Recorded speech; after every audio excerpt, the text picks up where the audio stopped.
sudah memberikan update mengenai kasus ginjal akut progresif atipikal. Saya lebih suka pakai bahasa Inggrisnya karena lebih singkat, acute kidney injury gitu ya, AKI. Nah, sampai sekarang kita sudah mengidentifikasi ada 200,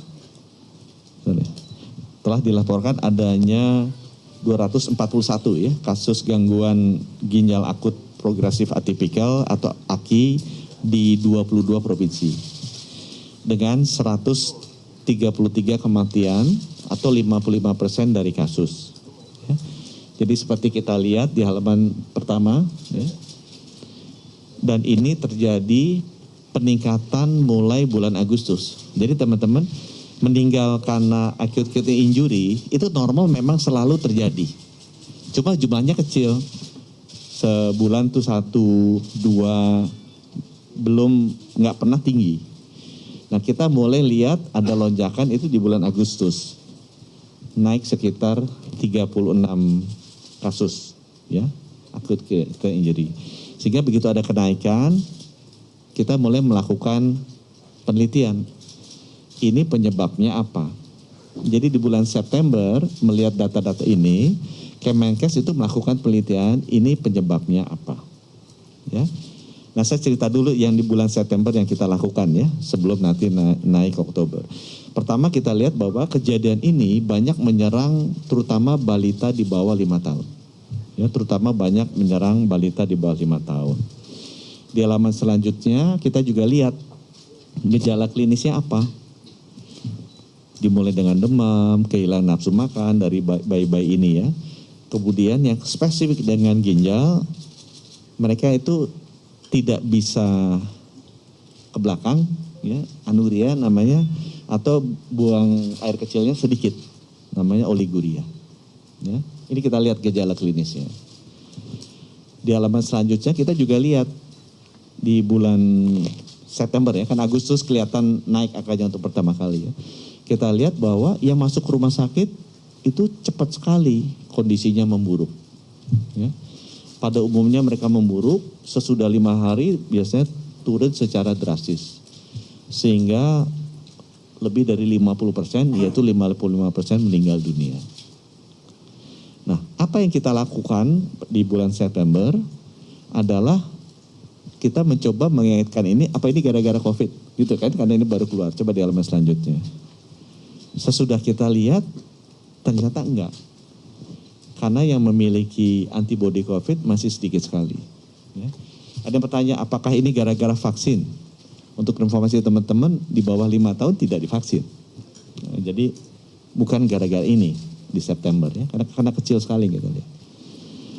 Nah, begitu lihat, oh ini bukan COVID, mungkin ini disebabkan oleh patogen lain selain virus COVID. Virus COVID kan namanya SARS-CoV-2 ya. Mungkin ini disebabkan oleh patogen lain. Jadi penyakit itu disebabkan either oleh virus kayak COVID, bakteri kayak TBC atau parasit. Nah 3 jenis sumber penyakit ini disebutnya sama teman-teman di kesehatan patogen. Nah kita tes secara patologi ya, lab patologi kita cek.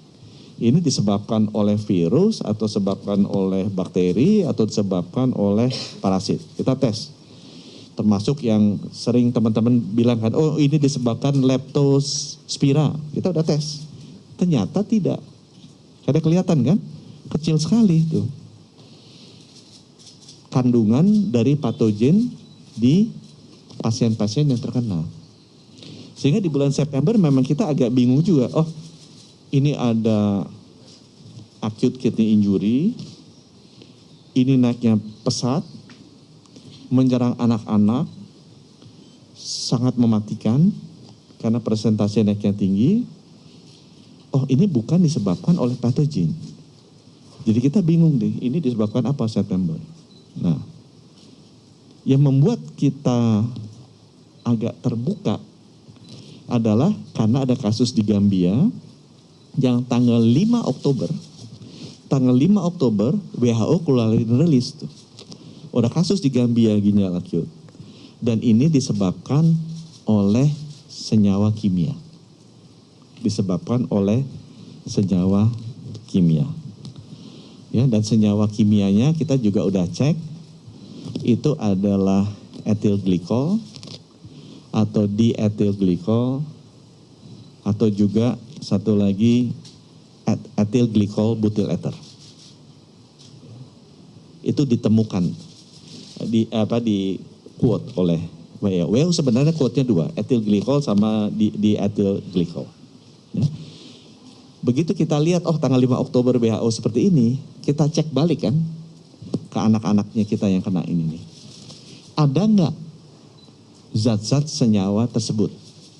Istilahnya tesnya namanya toksikologi. Jadi kalau tadi yang kita lihat yang yang tes panel bakteri, coba deh yang halaman selanjutnya. Next slide.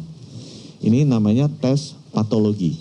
Jadi kita lihat analisa patologi, apakah ada patogen-patogen yang menyebabkan penyakit.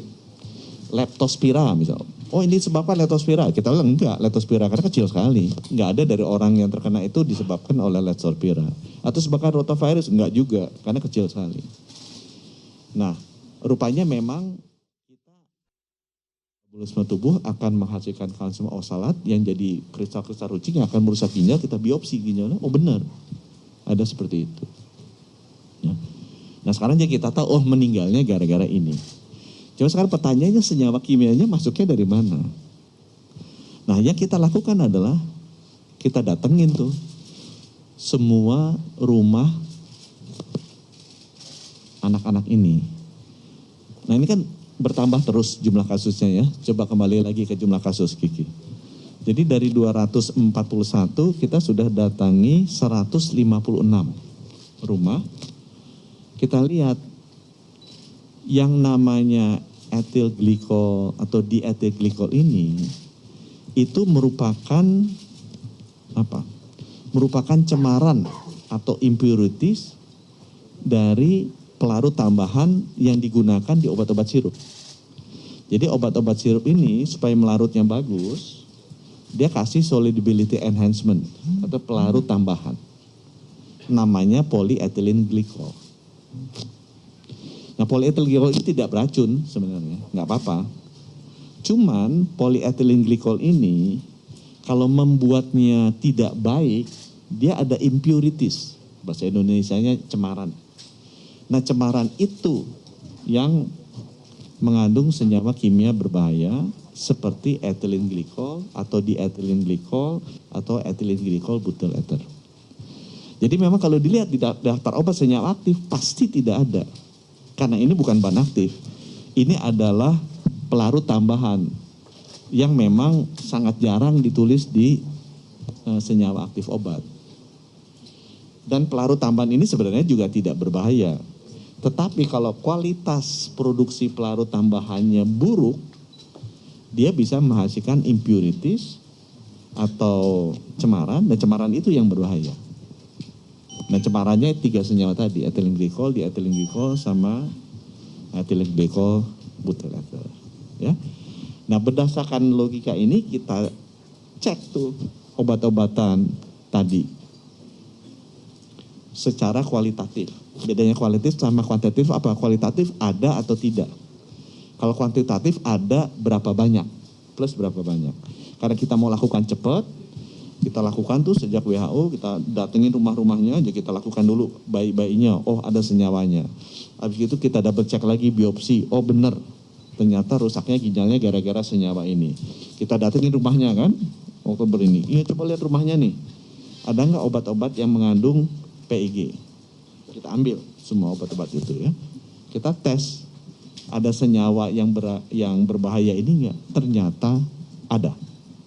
Jadi sebagian besar dari obat-obatan yang kita ambil, ada itu senyawa berbahaya yang namanya ethylene glycol, diethylene glycol atau ethylene glycol butyl ether.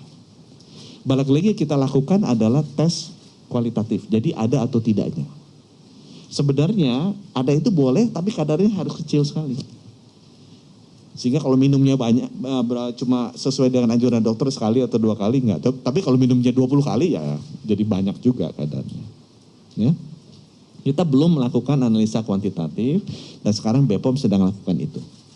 Tapi kita udah lihat kan, oh ini ada nih senyawa-senyawa ini di si anak dan di obat-obatan yang dikonsumsi anak-anak ini yang ada di rumahnya mereka. Gitu kan? Nah, kita tadi mau meneliti lebih dalam dari obat-obatan ini, mana sih yang benar-benar di atas ambang batas dan berbahaya. Gitu kan? Tapi yang membuat kita kemarin jadi lebih proaktif 2 hari yang lalu adalah karena chartnya Oktober. Ini Oktober belum selesai. Naiknya pesat sekali. Dan pressure ke rumah sakit udah terasa. Jadi rumah sakit KRCM udah mulai penuh ICU-nya untuk anak-anak tuh. Dan yang kita ngeri karena ini kan fatality rate-nya tinggi. Jadi kita mengambil kebijakan yang sifatnya konservatif. Udahlah, daripada nanti lebih banyak lagi anak balita kita yang masuk rumah sakit, dan ini kan fatality rate-nya tinggi sekali. Kita kebayang nih ibu-ibu yang punya anak bayi, apalagi bayi pertama, kemudian harus kena dan wafat. Kita ambil kebijakan konservatif, walaupun belum 100% tahu, kita belum 100% tahu yang mana yang berbahaya dan tidak, tapi kita kira-kira sudah tahu. Kita 75% udah tahu, kira-kira nih yang menyebabkan tuh ini. Nah kita larang dulu.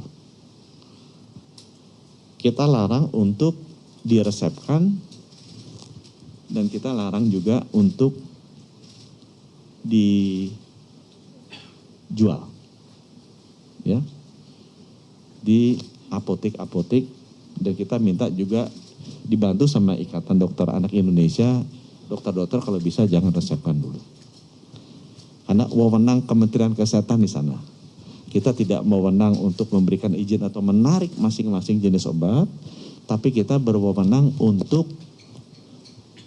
melarang penjualannya di apotek-apotek yang itu di bawah wewenangnya Kementerian Kesehatan. Dan kita juga bekerja sama dengan Ikatan Dokter Anak Indonesia, kita minta agar dokter anak jangan meresepkan dulu. Karena berisiko tinggi. Ya, sementara ya ada kata-kata hebat, sementara.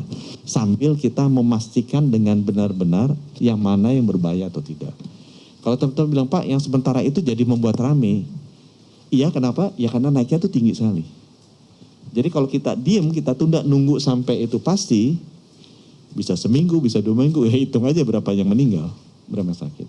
Ya, karena reason dari kemanusiaan tadi, apalagi ini balita ini kan yang harus kita lindungi. Apalagi kalau balitanya dari anak pertama dari seorang ibu, kita bilang, aduh, lebih baik kita ambil kebijakan yang konservatif, kita tahan dulu. Begitu ya kira-kira. Nah 2 hari yang lalu, karena kita belum terarah, kita masih lihat, oh ini semua dulu kita tahan dulu. Balik lagi, kok nambah semuanya ya Pak? Karena kita mengambil kebijakan yang konservatif. Karena kita belum tahu mana nih. Yang kita tahu adalah semua obat-obatan sirup memiliki probabilitas ada senyawa berbahaya. Udah kita tutup dulu semuanya. Nah, semalam kita undang tuh GP Farmasi, kita undang Ikatan Apoteker Indonesia, ahli farmakologi. Dah, ini kan udah kita amankan dulu kan semuanya. Nah sekarang bisa nggak kita lakukan secara lebih rinci? Kira-kira mana nih dari semua ini kan ada yang benar-benar bahaya, ada yang sedang berpotensi bahaya, ada yang sedikit sekali potensi, ada yang tidak berbahaya. Nah ini gimana caranya supaya sesudah kita tutup semua, kita harapkan nggak ada lagi balita-balita yang masuk, coba kita longgarkan pelan-pelan, gitu ya. Nah tadi malam udah setuju sama teman-teman dari GP Farmasi, Ikatan Apoteker Indonesia, ada juga Ikatan Dokter Anak Indonesia. Yang pasti akan kita buka adalah yang tidak ada pelarutnya. Karena ini kan disebabkan oleh impurities dari pelarut yang namanya polyethylene glycol. Nah itu kita udah setuju. Nah sekarang lagi dikerjakan oleh BPOM. BPOM nanti akan melihat dari sekian ribu atau sekian puluh ribu ini obat-obatan sirup, mana yang tidak ada polyethylene glycolnya. Itu nanti akan dibuka. Jadi harapkan weekend ini ya Bu Rizka ya, ini teman-teman BPOM kerja keras, kita terima kasih ke teman-teman BPOM tuh. Sudah kerja keras yang malam untuk melakukan itu. Nah, kita sebenarnya nanti tahap berikutnya pengen juga melihat yang ada polyethylene glycol ini belum tentu semuanya berbahaya kan. Itu tadi kan, kalau dia impuritiesnya bagus, standar pembuatannya bagus, bahan bakunya bagus, kan dia tidak semuanya berbahaya. Jadi yang punya polyethylene glycol nanti akan kita lihat lagi. Siapa yang bisa membuktikan bahwa memang kadar impuritiesnya dia di bawah ambang batas, ya kita perbolehkan. Ya. Nah tapi kedua hal ini, bahwa dia tidak mengandung pelarut polyethylene glycol atau misalnya polyethylene glycol di bawah ambang batas, itu merupakan kewajiban dari masing-masing perusahaan farmasi. Jadi kita udah bicara sama GP Farmasi, ya mereka mesti melakukan tes itu di lab, kemudian diverifikasi oleh BPOM. Nah, kita juga melakukan lebih jauh lagi. Kita kan seperti yang saya tadi bilang, kita datengin semua rumah-rumah tersebut. Dari 241 kita udah datengin ke 156. Dari 156 itu kita sudah ketemu 102 obat yang ada di lemarinya si keluarga ini. Yang jenisnya sirup. Nah, sesudah kita lihat orang-orang yang kena ini, kan obat-obatnya ini. Nah itu yang kami melapor dan Bapak Presiden bilang, Pak Menkes dibuka saja biar tenang masyarakat. Dan kita melakukan transparansi ke publik. Jadi nanti kita akan buka tulisnya, ya, nama obat-obatnya. Tapi kita tutup nama produsennya ya, supaya nggak bikin rame. Supaya masyarakat tahu bahwa kita kementerian sudah bekerja bersama-sama dengan BPOM, pemerintah sudah bekerja, kita sudah mencari senyawanya, kita sudah double check dengan biopsi, kemudian kita udah datengin rumah-rumahnya, kita ambil bungkus obat, ada tuh foto-fotonya tuh, ini obat-obatnya, kemudian kita dapat itu 102 ya Bu ya? 102 obat. Nah, obat inilah nanti akan kita kerucutkan, yang untuk sementara akan dilarang dari universe yang besar. Nah, obat-obat ini akan kita larang untuk diresepkan dan dijual. Ini listnya sementara nih. Ya. Kalau ternyata nanti mereka bisa membuktikan bahwa impuritiesnya mereka di bawah ambang batas, ya boleh dijual. Ya, kita ambilkan langkah-langkah yang konservatif, memproteksi balita kita dan orang tua kita. Mungkin bisa nambah lagi nih. Kalau ini kan baru ketemu 156. Kalau kemudian nanti dari 241 kita datangin lagi, ada lagi obat-obatan yang belum masuk di sini, nanti akan kita masukkan. Tapi kita harapkan bahwa dengan adanya list ini udah jauh lebih mengerucut, sehingga kita bisa lebih pasti sekarang penyebabnya kira-kira di mana. Dari yang tadinya sifatnya universe-nya besar sekali. Sehingga nanti Ibu Irjen, Ibu PLT Yankes ini nanti akan merevisi surat edarannya. Ya. Yang kita larang untuk diresepkan dan yang kita larang untuk dijual sementara jadi mengerucut dulu. Ya, nanti kita akan bicarakan lah sesegera mungkin dengan teman-teman di Ikatan Dokter Anak Indonesia dan juga teman-teman di Ikatan Apoteker Indonesia, di GP Farmasi untuk menentukan mana yang benar-benar kita mau secara konservatif. Untuk sementara kita bilang jangan diresepkan dulu ke para dokter dan jangan dijual dulu ke apoteker. Ya, sehingga dengan demikian diharapkan teman-teman udah secara kontinu dapat update-nya. Mungkin nanti 2 hari lagi atau hari Senin kalau ada perkembangan kita update lagi. Tapi ini adalah tanggung jawab kami sebagai Kementerian Kesehatan. Itu tadi kata kita lihat di Agustus ada kenaikan, di September kita lakukan penelitian, tapi masih pakai penelitiannya patologis gitu ya, karena kita pikir ini patogen. Penelitiannya membuktikan tidak, leptospira dan lainnya tuh tidak virus-virusnya. Kemudian baru tahu dari WHO di 5 Oktober bahwa di Gambia ternyata bukan patogen tapi toksik. Sehingga kita lakukan toxicology analysis dengan lab. Kita temukan memang senyawa kimia itu ada di darah sang bayi. Kita juga tes biopsi confirm bahwa senyawa kimia ini dengan metabolisme tubuh akan merusak ginjal seperti apa, dikonfirm oleh peneliti-peneliti RCM, dan kita juga confirm datang ke rumahnya bahwa obat-obatan yang kita ambil dari rumah-rumah para penderita mengandung senyawa kimia tersebut. Ya, sehingga dengan demikian kita harapkan progresnya akan jauh lebih baik, progresnya akan jauh lebih pasti, dan bisa memberikan ketenangan bagi para ibu-ibu, dan mereka juga mesti tahu cara melindungi anaknya seperti apa. Di sisi lain juga akan memberikan kepastian bagi para industri farmasi, bagi para apoteker, bahwa obat-obatan inilah yang memang benar-benar memiliki untuk sementara potensi membahayakan balita-balita kita. Aku berhenti dulu di sini. Ada Ibu Erlin nggak dari BPOM? Ada ya? Ada Zoom. Bu Erlin mungkin ingin tambahkan nggak? Karena kita bekerja sama dengan BPOM, dengan IDA, Ikatan Dokter Anak Indonesia, Ikatan Apoteker Indonesia, GP Farmasi. Silakan Bu Erlin. Ya, baik. Terima kasih Bapak Menteri, yang saya hormati Pak Menteri, Bapak Ibu pimpinan di Kementerian Kesehatan, Bapak Ibu yang hadir, semua yang hadir di dalam forum ini. Terima kasih kami sudah diundang di dalam forum press conference terkait dengan gangguan ginjal di beberapa poin untuk menambahkan dari yang Bapak tadi sampaikan yang terkait dengan apa yang sudah dilakukan oleh Badan POM. Yang pertama, karena masih ada pertanyaan mengenai EG-DEG, ethylene glycol dan diethylene glycol, saya juga ingin menyampaikan kembali bahwa EG dan DEG memang tidak boleh digunakan sebagai bahan baku ataupun bahan tambahan di dalam pangan, di dalam obat.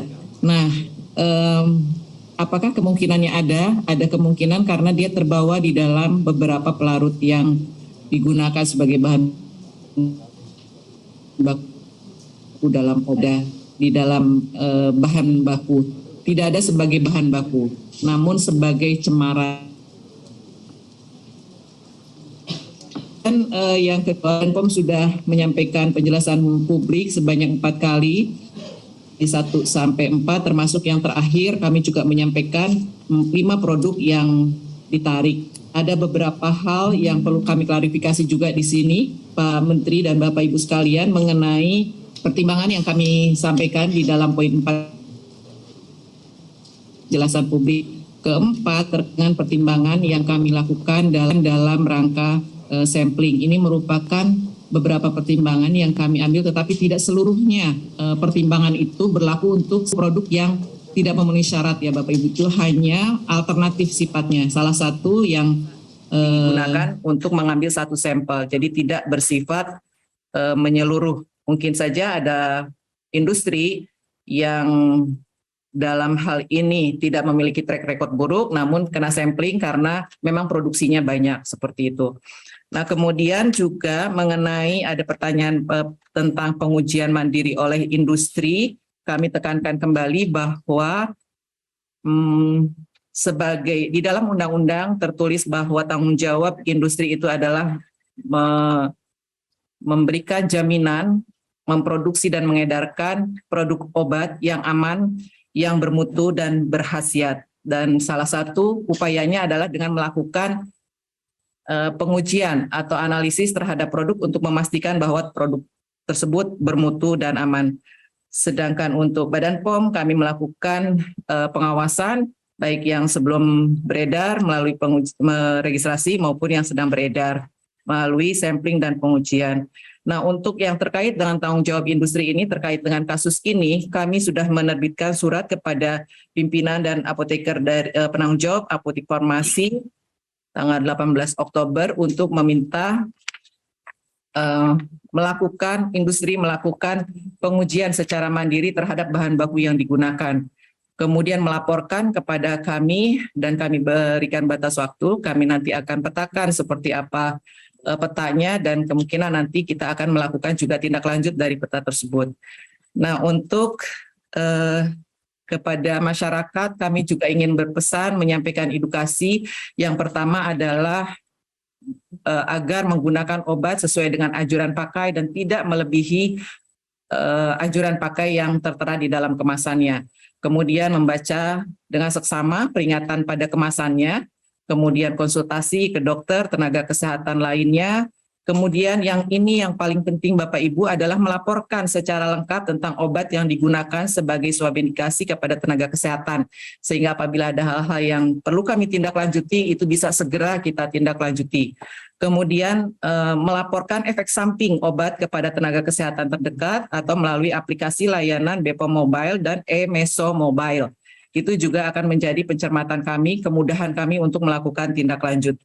Terkait dengan data tadi yang Bapak Menteri sampaikan, kami sedang menelusuri, menindaklanjuti Bapak data yang disampaikan oleh Kemenkes, penelusuran data dari data registrasi dan juga data hasil pengujian kami. Demikian yang bisa kami sampaikan, Pak Menteri. Terima kasih atas waktunya. Terima kasih Bu Erlin. Jadi sebelum nanti kita untuk tanya jawab, saya ada satu tambahan yang saya perlu sampaikan. Jadi begitu kita tahu penyebabnya apa, toksiknya apa, kita mencari obatnya kan untuk para balita yang udah masuk rumah sakit ini. Sudah ketemu obatnya, namanya Femopizol. Di Indonesia belum ada, jadi kemarin kita ambil dari Singapura, kita hand carry ke sini. Kita coba dulu, karena kita dengar kan ini bisa antidotnya istilahnya. Kita coba ke 10 pasien di RSCM. Ya, dari 10 pasien di RSCM ini, ternyata kondisinya jadi stabil. Kan biasanya mereka memburuk terus kondisinya kan. Setelah diberi obat ini, sebagian membaik, sebagian stabil, tidak memburuk. Jadi kita lebih merasa confidence bahwa obat ini efektif. Ya, jadi sesudah obat ini efektif, sekarang pemerintah Indonesia sedang mendatangkan lebih banyak lagi pasien-pasien yang ada sekarang, karena kita sudah tahu penyebabnya apa, itu bisa diobati. Mudah-mudahan ini nanti bisa menurunkan fatality rate-nya. Kan sekarang dari 100 yang masuk 55 wafat gitu kan, 55%. Mudah-mudahan nanti dengan pemberian obat ini yang sudah diuji coba di hari ketiga nih sekarang di RSCM bisa nanti menurunkan. Jadi selain kita cegah sumber penyakitnya, kita juga melakukan terapi dari sisi obat-obatannya. Saya berhenti di sini, silakan kalau ada tanya. Ini juri deh, dia udah duluan, silakan. Terima kasih Pak Menteri. Sisilia dari Metro TV Pak bertanya, yang pertama, apakah nanti Kementerian Kesehatan akan menaikkan level ini menjadi status kejadian luar biasa atau KLB? Kemudian yang kedua, terjadi peningkatan signifikan sejak bulan Agustus, Pak Menteri, apakah ini artinya memang terjadi kelalaiankah sejak bulan Agustus untuk obat yang diberikan para dokter maupun di apotek? Kemudian yang ketiga, butuh waktu berapa lama bagi Kementerian Kesehatan untuk memastikan obat-obatan ini aman karena masih diteliti? Dan yang terakhir Pak Menteri, mana koordinasi antara pemerintah pusat dengan pemerintah daerah terutama untuk fasilitas kesehatannya? Terima kasih Pak Menteri. Jadi yang pertama tadi status KLB kita udah diskusi, belum masuk status KLB. Ya. Yang nomor 2 tadi mengenai kita melihat bahwa sebagian dari obat-obat ini atau sebagian besar dari obat-obat ini sudah dipakai sebelumnya. Nah sekarang kita akan rely ke BPOM untuk melihat apa ini bisa terjadi, ya kok ini bisa keluar ya. Nanti kita akan ambil kesimpulan sesudah analisa kuantitatifnya keluar, karena BPOM melakukan juga batchingnya, dia cek ini penyebabnya apakah baru keluar sekarang, apakah sebulan yang lalu, apakah 2 bulan yang lalu, nanti BPOM juga melakukan itu. Kemudian yang ketiga tadi mengenai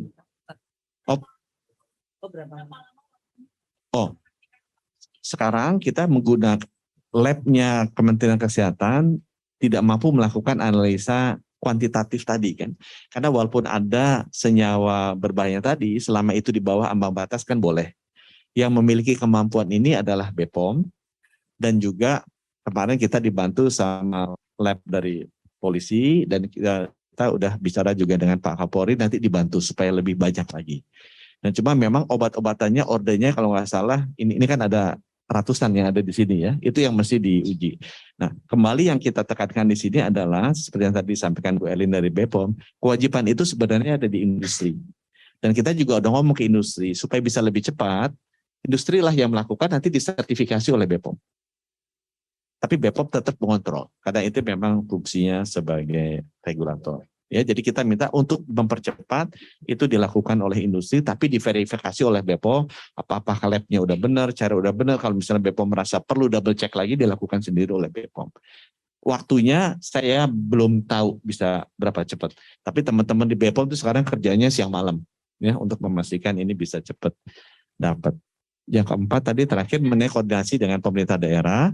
Kita sudah ngirim surat, Ibu kapan ke? Kita sudah ngirim surat, Ibu kapan ke daerah-daerah itu? Mungkin udah sejak 27 September sebenarnya kita udah kirim surat-surat ke daerah mengenai protokol perawatannya. Cuma waktu itu kan kenaikannya belum tinggi sekali kan. Kemudian di Oktober kita juga udah kirim lagi, sudah lakukan video conference dengan kepala dinas kesehatan baik itu provinsi dan kabupaten kota, dan mereka sudah tahu, termasuk dokter-dokternya juga. Jadi lewat IDAI, lewat Ikatan Apoteker Indonesia kita sudah bicara. Sehingga selain lewat jalur formal pemerintah, kita juga lewat jalur profesi sudah kita lakukan. Semangat ya. Silakan. Selamat sore, saya Kara dari cnnshow.com. Izin bertanya Pak Menkes, yang pertama soal tadi kan udah confirm kayaknya toksin obat begitu ya Pak. Jadi tadi udah didatangkan di RSCM kemarin 10 vial antidotum, tadi namanya Famotidine ya Bapak ya. Nah ini rencananya berapa jumlah, katanya kan tadi Pak Menkes akan menambah jumlah berapa vial atau dosis yang akan didatangkan ke Indonesia, dan kemudian karena kami kan dari Singapura, apakah akan adopsi di negara lain, dan juga manfaatnya ini selain mengikat racun ini seperti apa teknis manfaatnya, begitu boleh dijelaskan Pak. Yang kedua, ada usulan sejumlah pihak untuk Kemenkes memproduksi pil pediatrik untuk anak sebagai ganti obat sirup, karena tidak semua anak bisa minum puyar, tablet dan lain-lain begitu Pak. Apakah ada rencana ke sana? Dan yang ketiga mungkin untuk BPOM bisa bertanya Pak. Bisa ya. Jadi kan ada di publik mulai menanyakan begitu Pak, karena kan kalau kita disebutkan bahwa polyethylene glycol itu kan tidak berbahaya sebagai obat pengencer begitu. Nah selama ini ada diskursus begitu bahwa kemudian polyethylene glycol ini mengalami kelangkaan setelah pandemi. Jadi kemudian ada farmasi obat yang menggunakan EG dan DEG yang lebih murah dan mudah didapatkan begitu Bu. Namun kemudian ada indikasi yang lebih berbahaya. Ini apakah benar isu itu benar demikian begitu? Terima kasih. Jadi yang pertama obatnya memang kita nggak punya. Kita kemarin datengin dari Singapura. Saya baru kontak rekan saya Menteri Kesehatan Singapura sama di Australia yang dekat kan, yang paling dekat. Kita mau bawa 200 dulu deh, karena satunya ini bisa buat satu orang, satu vial fomepizole injection 1,5 gram atau per 1,5 mililiter ya. Nanti teman-teman bisa tanya ke Dr. Lis ya, Dr. Lis dari RSCM ini juga yang terlibat. Saya di update-nya tadi adalah satu orang butuhnya satu vial. Ada beberapa kali injeksi tapi bisa cukup satu vial. Dan kita akan bawa itu 200. Kalau supaya cepat di hand carry dulu. Jadi kalau misalnya nanti nih saya tunggu dibalas nih sama teman saya di Singapura, dia bilang oke, nanti aku cek dulu, kalau ada nanti kita kirim orang malam ini untuk kita bawa. Sehingga bisa kita distribusikan ke rumah sakit. Nah pertanyaan keduanya tadi ke saya apa ke BPOM? Pil pediatrik. Jadi dengan ini makin sedikit tadi listnya, sebenarnya jadi lebih terbuka. Nggak semuanya obat-obat kan jadi tertutup ya. Tapi kalau yang ada di list ini dan memang tidak ada alternatif lain di luar sirup, ya kita harapkan para apoteker dan para dokter meresepkan dan meracik obatnya seperti itu. Dan kita sudah bicara dengan Ikatan Dokter Anak Indonesia, kita juga semalam sudah bicara dengan Ikatan Apoteker Indonesia, sudah kita sampaikan. Jadi mereka berkomitmen juga untuk membantu. Yang ketiga mungkin saya serahkan Bu Elin. Bu Elin masih ada dan mendengar nggak tadi pertanyaannya? Silakan Bu Elin.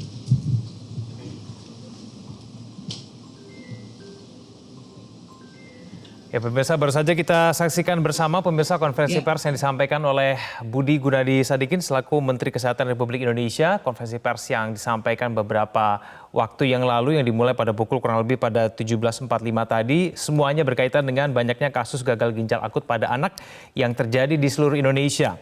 Dari temuan Kementerian Kesehatan terdapat 2 241 kasus gagal ginjal akut pada anak yang dilaporkan kepada Kemenkes, di mana kemudian 133 kasus diantaranya menyebabkan meninggal dunia atau sebanyak 55% dari kasus. Dari penelitian dan juga kajian yang dilakukan oleh Kementerian Kesehatan, peningkatan ini terjadi dimulai sejak pada bulan Agustus, yaitu ada lonjakan kasus sekitar 36 kasus. Hal ini kemudian diikuti oleh kajian selanjutnya di bulan September, dan hasil penelitian menunjukkan bahwa memang banyak balita dengan usia di bawah 5 tahun yang mulai terserang penyakit gagal ginjal akut dengan gejala klinis dimulai dengan demam, kehilangan nafsu makan, tidak bisa ke belakang ataupun buang airnya sedikit begitu. Di bulan Oktober, pemirsa, WHO mengeluarkan rilis mengenai kasus di Gambia. Rilis ini mengatakan bahwa ada senyawa kimia yang diduga kuat menyebabkan kasus di Gambia, yaitu etilen glikol. Kemenkes pun akhirnya melakukan tes toksikologi kepada anak-anak yang terjangkit gagal ginjal akut, dan kemudian akhirnya ditemukan 7 etilen glikol pada 11 anak. Baik. Pemirsa, kami akan hadirkan berbagai informasi berkaitan dengan konferensi pers yang disampaikan oleh Menteri Kesehatan di program-program kami selanjutnya. Breaking News akan kami tutup, Prime Time News akan kembali kami lanjutkan untuk Anda.